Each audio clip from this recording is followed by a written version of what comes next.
everybody? Welcome to another edition of Injury Report Live. I am Steve Buchanan along with my co-host Megan Townsley as we are getting ready for week 4 and all the injuries that are piling up here once again. Let me ask you a quick question. Do you think there are more injuries this week or flags thrown in that game last night between the Giants and Cowboys?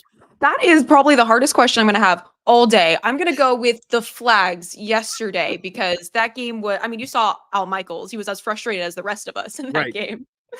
No, that was an absolute cluster. It was hard to watch. It was hard to get through, but we are past that. That is in the past. We are looking towards the future and what week 4 is going to hold from us. So let's get right into the injuries here. Let's get into what we have cooking up here this week. I want to start off with some injury news that we got probably about 15 minutes ago, and it's a pretty sizable one, I would say. Devonta Adams officially ruled out for week 4. It just adds on to this laundry list of injuries that the Raiders are dealing with at this point. Max Crosby is not going to be in this game as well. Michael Mayer is not going to be in this game as well. So just a plethora of injuries here for the Raiders. But as I kind of sat here and thought about it, I kind of feel like, you know what, if this was a couple of years ago, this probably be a major injury, but with the way, or I should say the lack of moving the ball for the Raiders, this doesn't feel like as big as an injury as maybe some would think it is, because it's obviously Devonta Adams is a huge name here, but I don't know, it didn't really move the needle for me as maybe I initially thought when I got the alert. Yeah, and this is more upsetting for Devonta Adams that we are saying that he's getting targeted less because he made the big move to the Raiders to, 1, play with his buddy Derek Carr, and 2, to be the star wide receiver on this team. But when you don't have anyone as quarterback to be able to get you those targets, here we are with Devonta Adams, 1, being frustrated, and 2, not really building up to his old wide receiver 1 and just top tier in the league status. So I agree with you that Devonta Adams has always been one of the big faces of the leagues, but he's not playing. And I'm like, okay, I wasn't going to put you in my fantasy lineups anyway. So that really begs the question of, who do we look at next? Jacoby Myers, but you're going against an insane Cleveland Browns defense where is it even worth playing any one of the wideouts on this team? And that's kind of what I was going to get to here. It's like, I wasn't even really looking at anyone on the Raiders, to begin with. And now that this news is out, does that really change my perspective? I really don't think it does. Like, maybe that I might be more enticed to play Brock Bowers because he is getting an insane amount of targets. He is the second highest targeted tight end in the entire league, only trailing Jake Ferguson at this point. So, Bowers might be the only guy I'm looking at, but he's, kind of pricey too. He's 5,600, and the quarterback play for the Raiders has just been so mid. It's probably the best way to put it. Yet Gardner Minshew is probably one more bad game away from being benched once again. Oh, there's a shock. Gardner Minshew didn't work out. Never saw that coming. And then it's Aiden O'Connell. And who really wants to be catching balls from Aiden O'Connell at this point? He had some flashes of brilliance last year when he was on the field, but he's not like that quarterback that every week is going to get you those necessary fantasy points to return value, even on a cheap price. So I think I might look at Bowers. He might have a little bit of ownership in my lineups here, but overall, I think we can just safely put the Raiders to bed this week and just say, you know what? It's unfortunate that Adams is out, but it's just not the same anymore for me. Yeah, no, I agree with you. If anything, maybe Madison could be a good play, but I don't like playing anyone against these Cleveland Browns defense because Myles Garrett is an absolute game wrecker. So I'm probably fading the Raiders at all points in this, but I want to take it to a game that I am the most excited about this week, the Texans versus the Vikings. Oh, wait, no, I got that wrong. I'm sorry. It's the Texans versus the Jaguars. That was last week because I was going to tie in that game. But they all just run together. Once the season gets started, they all run together. Don't worry about it. I appreciate that. Yeah. But because this matchup, I feel like could easily get out of hand. Yeah. Tank Dell is the big name who is injured this week. He's gearing towards not playing with a rib injury, but kind of similarly to Devonta Adams, doesn't really matter because he's really gotten maybe 3 targets a game. It's been the Nico Collins show, who did appear on the injury report yesterday dealing with a hamstring injury, but he was seen at practice today. So he's gearing towards playing, and he's probably my expensive pick of the week, I will say, because the Jaguars defense has just not been playing well. We saw on Monday night how Josh Allen beat them quite literally in 30 minutes, and they are allowing the 30th most passing yards in the entire league. So I really think that, one, if you're thinking about a stack, the CJ Stroud and Nico Collins stat could be crazy this week. Again, you would be paying up for Nico Collins, but no Tank Dell. Okay. Yeah. More target share for Nico Collins, for Stephon Diggs too. And I just think that, the Texans are coming off of a big loss to the Vikings. Yep. They got to have a bounce back this week. So I really like Nico Collins. Do you think he's too expensive? Do you think Tank Dell even matters not playing in this game? How are we feeling? I'll tell you, and I don't know if we can bring this up quickly, but if you look at the price range for all the wide receivers this week, if you just look at all the injuries, like just the amount of red next to all the wide receivers' names, all the top tail, look, there it is. Look at the amount of red. It's a sea of red. You think this was like an electoral map or something. Like the sea of red that's going through right now is absolutely absurd of what we're looking at here with the amount of injuries that we have to keep track for all these high-priced wide receivers. So Nico Collins, like you mentioned, is trending towards playing this week, which is great. Tank Dell is he is by far the third option in this offense right now. It really is Stephon Diggs, Nico Collins, and then the rest of the field, it feels like at this point. So the loss of Tank Dell is kind of like another guy that I don't think it really moves the needle for me anymore because Tank Dell is getting such limited opportunities at this point. He has 18 targets, which is fine, but then it's Nico and Stephon Diggs combined. These guys have 50 targets between the two of them and over, more than half the receiving yards on this entire team. Nico Collins with over 330 receiving yards, Stephon Diggs over 150 receiving yards at this point, and those two guys have all the receiving touchdowns on this team right now. Only Cam Akers has that other one. He had that receiving touchdown. We'll probably touch upon him in a little bit, but this really is just a Nico Collins and Stephon Diggs show at this point. Again, this probably does boost them. Maybe they get a couple more targets at this point, but Tank Dell being out of this lineup, it kind of already feels like that's the way already because his opportunities have just been so incredibly limited at this point. So again, not a huge one here, but this is such a good matchup for Diggs and Collins going against the Jaguars and whatever the hell they are running out there on defense at this point. It has been absolutely putrid. Our guy Emerson Latzia is probably, already dreading this matchup here for week 4 because that's all he talks about. That's his personality, Jaguars and hot dogs. I don't know if that's the personality everyone. That's literally what Emerson Latzia is at this point. All the power to him at this point. Yeah. And I would say, again, if you don't want to pay up for someone like Nico Collins, Stephon Diggs is 6,600 on DraftKings. So he would still be a good option. Week 1, he had 21 fantasy points. Last week, he also played well. I think he had 10 receptions and didn't even have a touchdown. So, if he does reach the end zone, even more boost there. But also, I'm also really liking Nico Collins player prop this week over 78.5 yards because he's gone over that mark every single week. And last week, he was also not 100%. So if we find out that he is 100% good to go, I think he would clear that, probably hit 100 yards too. So that's probably my favorite prop bet of the week. Yeah, I would definitely agree with that too. If you look at his longest reception too, it's currently at 26 and a half. That's the number I do like for him to go over to as well. If you just look at his average distance of target, he has the largest on the team at 13. And obviously he's been a yards after the catch monster too as well.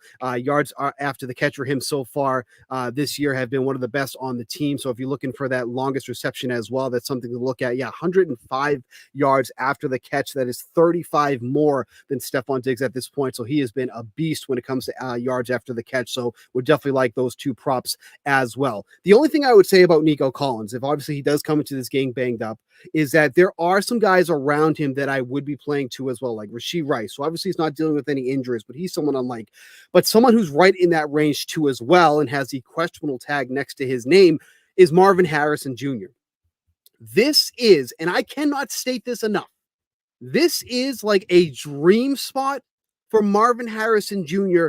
going up against the Washington Commanders. That secondary, if I were to describe it honestly, I'd probably get dinged on for saying some not so family friendly words. All right. I know that you have to be 18 plus to play DraftKings. We can all be adults here, but just take some of those words, picture those, put those in your head. That's how you would describe this Washington secondary at this point. But if you look at what they've allowed so far to opposing receivers, an average of 54 DraftKings fantasy points per game to the wide receiver position. That is the highest in the league by quite a margin too. That's 7.2 DraftKings fantasy points higher than any other team at this point. They've already allowed 9 receiving touchdowns.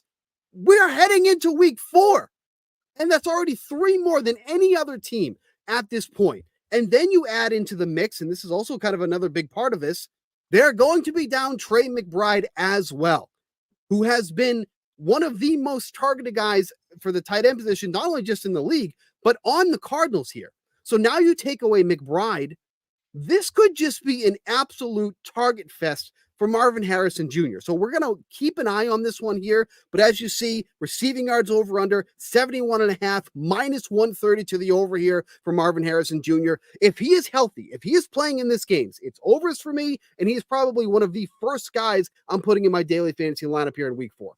100% agree. And again, that's if he does play. But correct. Speaking of the Washington secondary, the fact that they were still able to pull out that win against the Bengals, I mean, more kudos to Jaden Daniels and their offense. Just wanted to give him a little bit of a shout out there. But okay, because we love giving you guys scenarios here, just in case Marvin Harrison Jr. does not play. Who are other options? We could go with Greg Dortch, who has had about, he's been around the wide receiver 2, wide receiver 3 spot, or we also have Michael Wilson, who currently is sitting at an 86% catch rate, and that's 19% over his completion rate expectation. So I kind of like him, even though some people might favor towards Dortch. Those two are honestly a coin flip right now. Only 4,200. That's dirt cheap. So I'm saying this is if Marv does not play. Obviously, Marv is going to get the majority of the targets, but there's a little bit of a backup as well. Okay, now let's take it to the other side of this competition. We've got the Washington Commanders, who, like we said, defense is not doing well, but offensive wise, Austin Eckler, who came over from the Chargers, has been,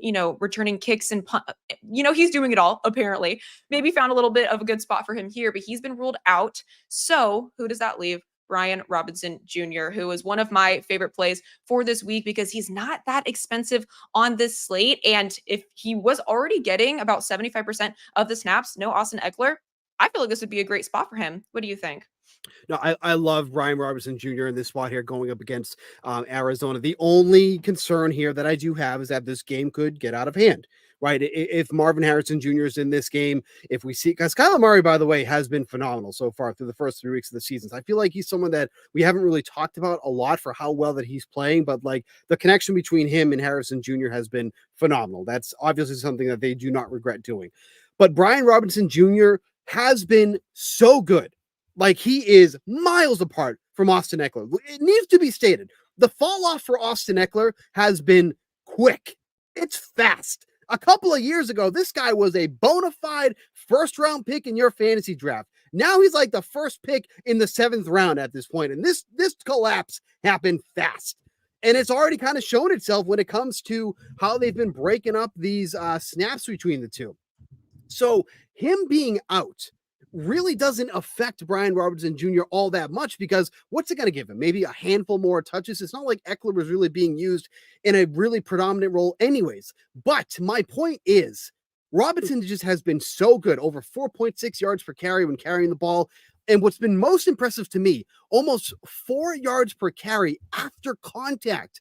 The dude is just breaking through tackles, getting those extra yards. He has been so good in that. The only thing I would say is that maybe we get a little more Jeremy McNichols in this spot where he receives some of the passing down work because Robinson has been getting a ton of targets. And if this game does get out of hand, this game script would obviously benefit McNichols more in that sense where he can catch out of the backfield. But at least from how this game is starting, from like a neutral pace here, Brian Robinson Jr., I like him a lot this week, 6,100, not overly expensive, not overly cheap. So maybe he's kind of in that zone where it's like people will kind of overlook him because maybe you're going a little bit higher because there are guys in the high price range you want to pay for this week, like Saquon Barkley or so, or maybe you're going cheap and getting some of those, backups there. Let's see what happens with the Texans if Mix and Pierce don't end up playing. Maybe people start going back to Cam Akers. So he's sandwiched in the middle there, and I think it's a good spot for him to potentially have one of those blow-up games against this run defense in a game that could be back and forth, really. Yeah, and I mean, I feel like this game kind of gives me similar vibes to Rams 49ers in the fact that it kind of could get out of hand very quickly because, I mean, if you have this terrible, I hate to say terrible, such a negative connotation, but terrible Washington defense, especially in the secondary, Kyler Murray has an early MVP campaign. I feel like he's been playing very, very well. I guess he backed off the video game so far, but this game could easily get out of hand. So I mean, again, Marvin Harrison is going to be the number 1 target on that side. So I like him if he plays, but this one's kind of a toss up for the other guys. Maybe take that over if you're feeling a little bit risky in that way. But this one's going to be fun to watch. I think we might see a lot of scores in this one.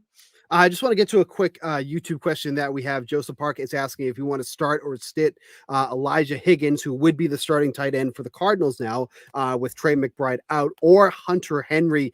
I'm probably going to side with Higgins in this one. I think it's a pretty close one overall, but I think Higgins would be the play for me in this type of scenario because, again, we were talking about, how much the tight end position at least has been targeted for the Cardinals at this point. He's already run a route, 88% of his snaps thus far. He's caught all 4 of his catches, 41 yards and a score. So I think Higgins is the option for me. Do you agree, disagree? Do you have any really, do you lean a certain way for this one? Over Hunter Henry because I don't like the matchup against the 49ers. I'm Right. going to pick Higgins in this way. I mean, he's only got 4 targets, but he's caught all of them, 41 yards. He does have a score, which is great. He could be a big body in the end zone. I think because of going against this type of defense, I would side with Higgins as well. Yeah, because obviously the Patriots are big, massive underdogs in this one. So it's going to be a pass-heavy game script for them. The Patriots are 10.5 road dogs in this one here, going to San Francisco, who's looking like they're going to be fairly healthy. Let's just get into that too while we're on the on that there. So George Kittle looking like he is going to play this week, says he feels good. He's excited to get back into football here. So that is a good thing there. But this really kind of begs the question with Kittle back, do we want to play Juwan Jennings, who's coming off that monster game that we saw last week, 11 receptions, 175 yards. Do we want to play him again this week now that Kittle's coming back? This one's one that I've been thinking about since we heard that Kittle is I mean, of course, Kittle's going to want to get back, but this is the number one kind of sit or start question that I've been thinking of. And I am very heavily leaning towards start just because I think that Juwan Jennings, rather than taking the targets that Kittle was supposed to be allocated, I think he took them from Ayuk because Ayuk has been a drop machine recently. Yeah. I mean, he was only 5 for 10 last week. The ball's been landing in his hands too, and he's not been able to make the catch. So I feel like in this matchup, Juwan Jennings is still going to be Purdy's guy coming off of that big momentum. I mean, 49.5 fantasy points. Like that is 3 touchdowns in one game. That is absolutely insane. I mean, coming off of, he had a great Super Bowl competition too. I also heard some people saying that maybe Juwan Jennings is bad luck because he keeps having these massive games and then the 49ers lose. I don't know. There's just some bad juju stuff that I'm not going to, comment anymore on. But I honestly do like Juwan Jennings in this matchup because the Patriots secondary, they're beatable. They're not unstoppable. No, and that was supposed to be their strength. Right. They're not going to win the game on offense. They're going to win the game on defense. That was kind of the Bill Belichick mentality. They're trying to carry that mentality over, but it's just not working. So this is what I would say when it comes to those 49ers wide receivers. Recency bias is a real thing. Recency bias, what have you done for me lately, sticks in people's minds a lot when they're building their fantasy lineups. And that can be a killer sometimes because when you're deciding between Juwan Jennings or Brandon Ayuk, who's going to be the first one that comes to mind? Obviously Jennings, right? So a lot of people are going to gravitate towards Jennings. However, if you look at how this matchup lines up, it's actually a softer matchup for Brandon Ayuk because he's the one that's going to be lining up the most against Christian Gonzalez, who has been phenomenal in his rookie year before he got hurt, but he's been very beatable already so far this season. If you look at what's happened in the early going, he's already been targeted against 24 times, has allowed 16 receptions for 157 yards, which is just about an average of 10 yards per reception at this point. So if the ownership is going to gravitate towards Jennings, which it most likely will, because also Jennings is the cheaper option of the two, but Jennings looking like he's going to have about 10% ownership or so. So I feel like Ayuk is going to be the one that I'm looking for, especially if I'm building a tournament lineup, because I think that people are going to gravitate towards Jennings, not necessarily towards Ayuk, but in reality, it's Ayuk who's going to have the softer matchup rather than Jennings. That's interesting saying that it's a softer matchup because Christian Gonzalez, when I see that name, I'm like, oh my gosh, totally. Like, I don't want anyone going against him, right? No, I agree with you. Like if this was last year, that would not be the softer matchup because before he got injured, he was phenomenal. Like that was looking like a slam dunk pick for the Patriots, at least from what we've seen thus far. Hasn't been the case. So if I get beat by that and we get the Christian Gonzalez resurgence, then fine. I'll put my hands up and say I was wrong. I will come on here on week 5, Injury Report Live every Friday, 3 p.m. Eastern. I will say that I was wrong. But at least in how it's trending so far, I am more than comfortable with going Ayuk in the softer matchup against Christian Gonzalez. At least you went up to it. I love that. One last stat that I want to touch on before we get done with the Patriots, but this defense, or the secondary specifically, has been allowing an 88.5 completion percentage when in cover 2 zone. They've also been using cover 2 zone on an average of 35% of quarterback dropbacks. So, if you make those numbers line up, this could be a very good spot for Ayuk if he is running downfield. So let's take it to another team that has been riddled with injuries so far. The Philadelphia Eagles. Oh my goodness. A lot going on over there. Not only is offensive lineman Lane Johnson injured and is trying to come back. That's a big no. I'll pin that for now. But we got Devonta Smith, who went down with a concussion, big hit against a Saints secondary, I believe, last week. And then AJ Brown, who's been sidelined for a couple of weeks. So the report today is all three of the guys I just mentioned are trying to come back this week against Tampa Bay. They're trying to. Not very solid report. Should we prepare as if they're not going to play? Do you think they're going to play? It's tough, I would say you probably have a better chance of Brown coming back than Devonta Smith, but I would be surprised if either of them took the field. And this has kind of brought up something that I'm honestly kind of confused about, because I see people that are, taking this news and they're making their contingency plan, and Jahan Dotson's name keeps coming up. And I go, I get it, but why? What has Dotson done that makes you want to play him this week? I get it. Brown's out. Smith is out potentially. But why would you play Dotson, who, by the way, from last week got a salary increase of $500 after posting a whopping 2.8 DraftKings fantasy points? Megan, you could go on the field this week and post more than 2.8 DraftKings fantasy points, and you would be free because you're not in the players pool. All right? So people are gravitating toward Dotson, when in reality, you need to be playing Dallas Goedert. If anybody is going to benefit from these injuries, it's Dallas Goedert.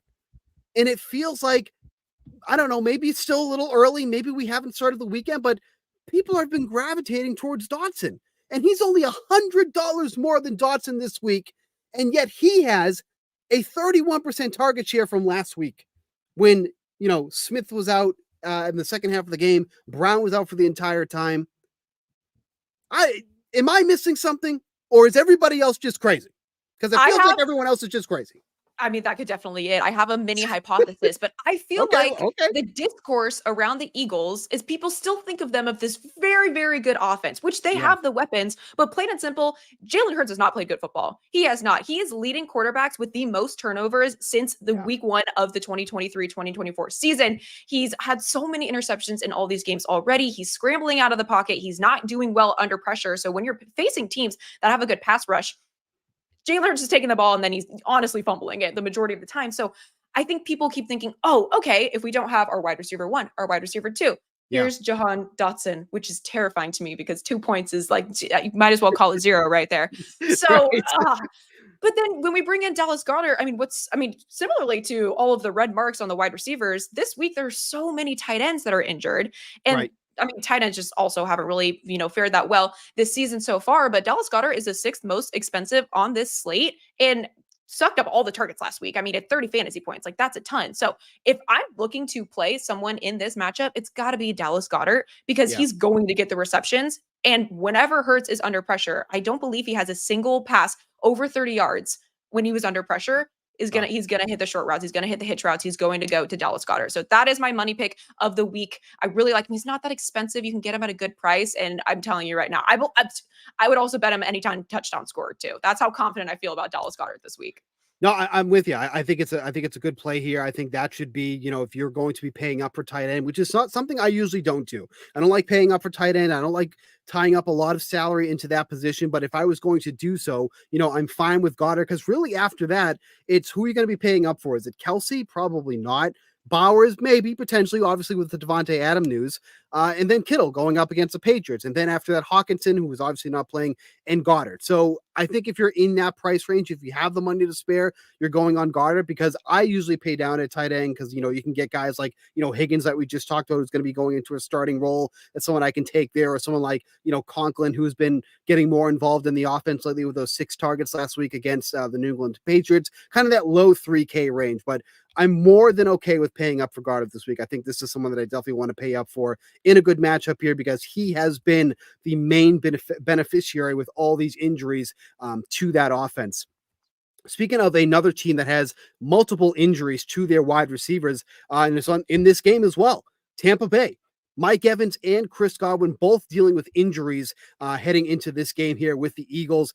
And two of the more expensive guys, you got Mike Evans at $7K, you got Chris Godwin at $6,800. Evans has a knee injury, Godwin has a neck injury.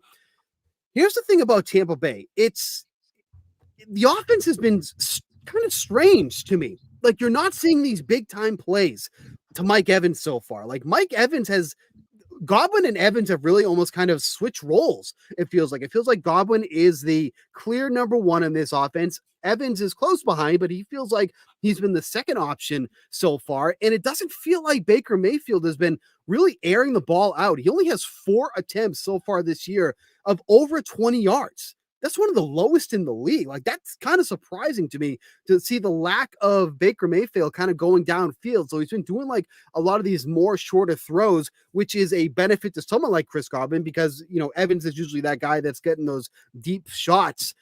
What do you feel about the Tampa Bay offense? Do you feel any sort of way about these injuries? Like, obviously, if one of those guys is out, then yes, like you play the other. Like that is a sizable difference. Unlike with the Raiders we were talking about, you lose Adams, it's like, but this one, it's okay. If one's out, you're playing the other. Do you feel any sort of way for this situation this week? Yeah, definitely. And these are injuries that I honestly wasn't aware of until a couple days ago. So these came up pretty recently. But yeah, I mean, Godwin has solidified himself as a wide receiver one when normally it'd be Mike Evans as that guy that you want to play for sure because he's so gritty, especially in the end zone. Honestly, if Godwin plays, I'm playing him. Like he's in. Yeah. If Evans is in, I don't even know how confident I feel about playing Evans just because of the inconsistency of Baker Mayfield. And that's what you get when you sign a guy like Baker Mayfield. You're going to get that Baker magic, but it's not going to happen all the time. They got cooked by the Broncos last week. So I don't know. There's something about Baker Mayfield right now that I am just not loving, especially if Mike Evans is healthy. He definitely runs a lot of deeper routes. You said exactly that Baker is kind of going shallow nowadays. So I don't know if I feel that confident about Evans. If Godwin plays, I'd roll with him. I would fade Evans. And I was just curious too about this, and I just looked this up real quick. So the red zone targets for both of these guys have been almost dead even. It's been 5 red zone targets for them combined. Evans has the upper hand right now with 3 targets compared to Godwin's 2. So that really isn't making much of a difference either. I will say that Godwin, both of his red zone targets have come basically at the goal line. So there is something to note there where Evans is getting deeper in the end zone here, whether it be inside the 20 or the 10, but Godwin's been more of like that goal line target monster there. So that is something if you want to kind of keep in mind too, as well. Any other thoughts there before we move on to a different team here? No, I think I'm good there. Okay. Let's talk about Alvin Kamara, who is popping up on this one. This is a tough one too, because this is one that I'm really kind of struggling to think about what I want to do with Kamara this week because obviously the ownership is going to continue to be here. He's been an absolute monster so far this year, but this is probably the toughest matchup that he's had to endure, at least so far this year, going up against his Atlanta Falcons run defense. He's the 4th most expensive running back on the slate. He's averaging the 3rd most touches in the league, almost 24 per game at this point. But if you look at what the Falcons run defense has done so far, they've allowed just an average of 16 DraftKings fantasy points on the year through the first 3 games of the season. 96 rushing yards, 20 receiving yards per game, and that was against Pittsburgh, Philly, and KC. So not like it's going up against these, lightweight offenses here. And even Saquon Barkley, the lowest output we've seen from him so far, it's only been 3 games, but was that game where he scored only 17 DraftKings fantasy points. For the other 2 games, over 36. So what are your thoughts here on Kamara? Because I feel like even if healthy, I'm probably going to be steering clear of Kamara, especially if the ownership continues to be up there. Why don't you just give your quick thoughts and I'll pull up what his expected ownership is going to be for this week. Yeah, definitely. Well, I kind of want to take it back to the Chiefs versus the Falcons game where obviously the Chiefs were without Pacheco. And so you had to have your backup step up and Carson Steele, but they really didn't get anything done. And I think that even though it was Carson Steele's first game out there and Samaje Perine didn't really get much done anyways, that still proves how good that this Falcons rush defense is. So when you're talking about Kamara, who's probably not going to be 100% healthy, even if he does play, if I'm the Saints going against this kind of defense, I'm probably going to go with more of an aerial attack because Chris Olave is coming off of an amazing game. He went 6 for 6 last week and he had 20 fantasy points. Him and Rashid Shaheed, who have also just been playing great so far, and Derek Carr too, who like came out of nowhere again. Like congrats to Derek Carr for finally hitting his 11, 12-year bump or whatever and finding his spot in New Orleans. But I feel like the ground game is not going to be the way to attack this. I think you got to go through the air. So I'm probably avoiding Alvin Kamara just because he is expensive and you can get better value with someone like Brian Robinson Jr. So the ownership for Kamara is not looking all that big, actually. It's about a 12% ownership for Kamara, which puts him, fairly down the list here. There's a lot of guys above him, but there's also could be a lot of movement here because Bijan Robinson is above him at 16%. He's another one that we're not sure is going to play. It sounds like he is going to play. I think it's more precautionary than everything. So I'm not going to go too deep into Bijan Robinson. So I'm going to say that his ownership is probably going to land in that zone. But, again, you're looking at Jordan Mason, Kyron Williams, Breece Hall as your highest owned running backs for this week. So it doesn't look like anything overly crazy for Kamara. So again, that would put him in a tournament play role because if the ownership is going to be down, you obviously want to get those lower ownership guys that can have those high outputs. But I just don't love this matchup here for the Falcons. I'm kind of with you here. I think he's a pretty easy fade for me this week, especially because if I'm going to be paying up at a position, I'm probably going to be looking at Saquon Barkley going up against the Tampa Bay Buccaneers. I almost said Tampa Bay Rays. It's crossover season, folks. Baseball and football still going on. Or Breece Hall going up against the Broncos in what's been perceived to be a pretty good matchup as well. So I think we'll stay away from Kamara. Another question here over on the YouTube chat. If you guys have any questions, if you're watching on YouTube, you can drop it right in the chat, or you can also get Megan and I on Twitter at Megan Townsley with an extra Y, at SBuchanan24 on Twitter as well. But he was asking, Jacoby Myers must start with Adams out. We kind of went over this a little bit already. If I'm starting anybody from the Raiders, it's probably Brock Bowers, if anything. Just the quarterback play is just so inconsistent. Like, we don't even know if Gardner Minshew is going to make it through this game. And we're going up against a team like Cleveland, where it could easily get out of hand, where the offense for the Raiders could really struggle to move the ball. Nobody feels safe for me on the Raiders this week going up against a very good pass rushing team with the Browns. So if you have other options, I would probably explore those because I'm not going out of my way to start Jacoby Myers really in any format at this rate. I totally agree with you there. And I just looked it up really quick, but even though the Cleveland Browns they're right now allowing the 14th least passing yards, about 195 passing yards per game, that pass rush is just too terrifying for me. So I would stay away from the Raiders offense if you can, unless it's Brock Bowers. I agree with you there. All right, let's talk about some of the quarterback injuries that we have this week too as well. Nothing really earth-shattering that we need to go through. Well, let's talk about Jordan Love, who we're expecting. Is that the latest we're expecting him to play this week? It's crazy because no one said that word. We've heard, here's a video of him practicing. He looks mobile. He's getting better the coach's terminology. Yeah. No one, I haven't seen expecting yet. And that's me digging through like a lot of the Packers beat writers. Like, I've been doing my research, but it looks like he's trending towards playing. There we go. Using the coaching terminology again. Malik Willis has been taking some of the first team snaps, but Jordan Love has been doing the majority of them. So it looks like he will come back. And honestly, he should, because they're going against the Minnesota Vikings. Yeah. But, and this is where I say but, because I'm scared for my quarterback, I really believe they're going to go way more towards the run game. So when we dive into, okay, is Jordan Love a good play if he does play? No, don't stay away from Jordan Love because he's not going to be very mobile. He's probably just going to hand the ball off to Josh Jacobs. Also, where do these wide receivers tie in? Again, I talk about this wide receiver conversation every time where there's so many good ones on this team that you don't know who's going to be the one. But the guy that I always come back to is Jaden Reed. 6,000 on DraftKings. He's very strong in the slot. That's where he lines up the majority of the time. And going against a Brian Flores defense that is so unpredictable. Talk about a headache when trying to figure out who's dropping, how many men are they rushing. Like, you don't know what's going on. The one little weak spot that they have is when they're playing in nickel, and that's with Byron Murphy Jr. And so I think this is just a perfect opportunity for Jaden Reed to kind of exploit that because this defense, Brian Flores' defense, even though it's very unpredictable, they do play in nickel personnel about 25% or 27% of their snaps, which is the most out of everything that they do. So they'll probably be in nickel a lot.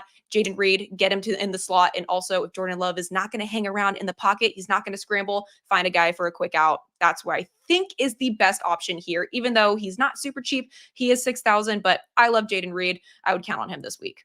I like Jaden Reed a lot too, and I think that's someone that people are going to easily overlook.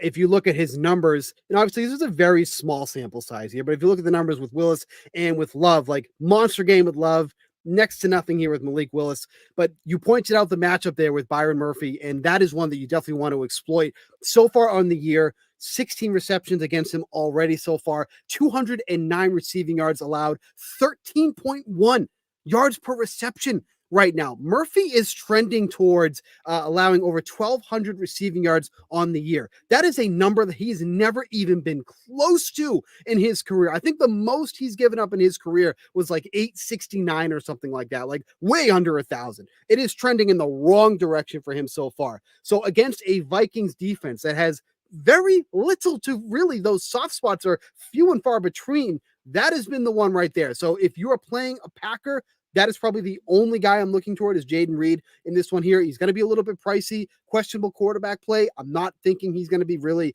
highly owned in your daily fantasy lineups this week, but I'm with you there. I think I love Reed this week. We wrote up about him on the DraftKings Network website, which, by the way, check it out. Ton of content on there. Go there all day, every day. Bookmark it, goddammit. But go on there. There's a ton of info on there for you to look at. Another one I want to get to, Joseph, once again, Higgins, Strange, or Tucker Kraft at tight end. I'm still going with Higgins. I still think Higgins is one of the top options this week. Tucker Kraft just does not get enough. I mean, well, I shouldn't say he doesn't get enough, but how much is he going to get realistically in this matchup here? I'm still siding with Higgins. Do you have any thoughts on that? It's funny because I literally picked up Tucker Kraft in my season long yesterday. So I honestly would side with Tucker Kraft, but be wary because, again, Brian Flores' defense, he's very, very cheap. So 3,000 on DraftKings right now.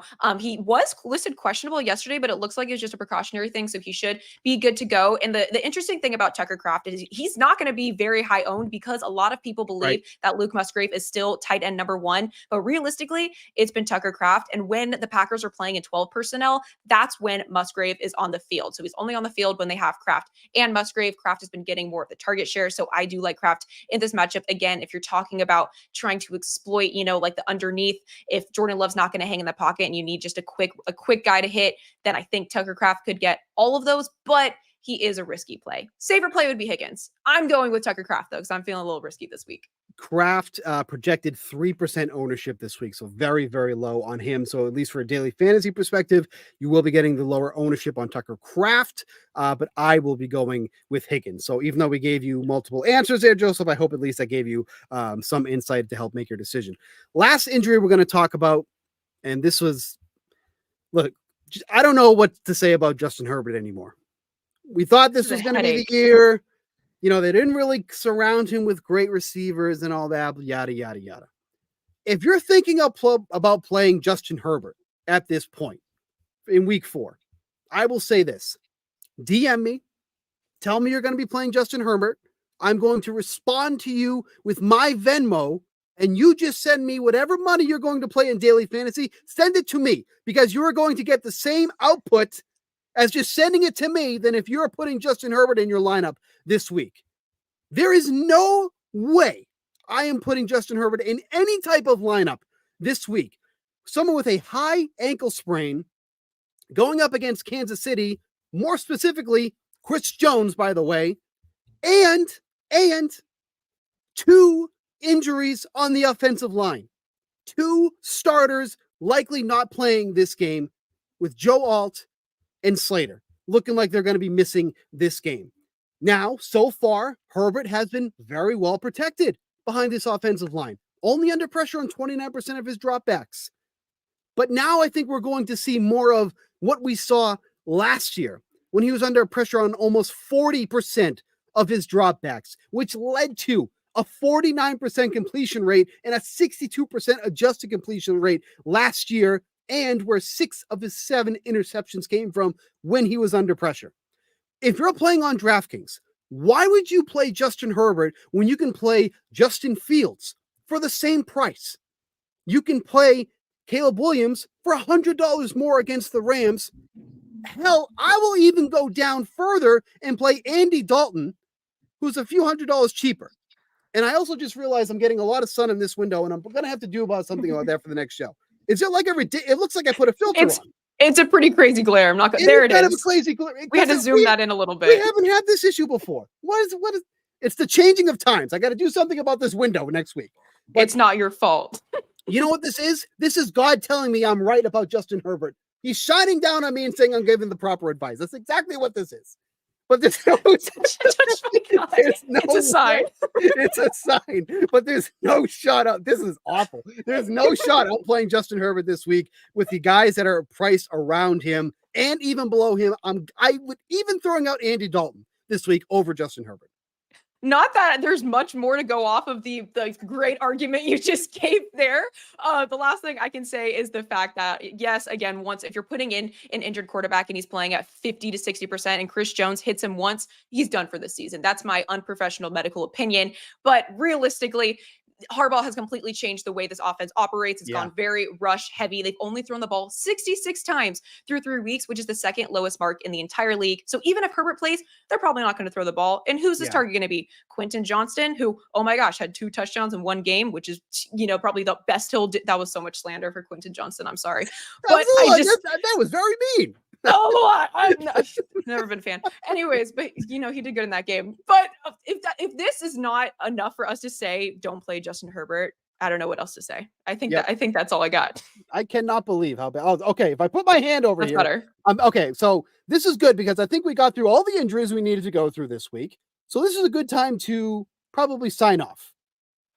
Do you have anything else you need to talk about? I think, the last thing that I will mention is that Jordan Addison is not on the injury report and he will be good to go. So not that I think, and he's back. That I think that's going to take away targets from JJ. Like I think he will still, he's probably going to be covered by Jair Alexander. Matchup to watch there. Jordan Addison coming back is just more targets for Sam Darnold, who was slowly building an MVP case. And I never thought I would say that in my life.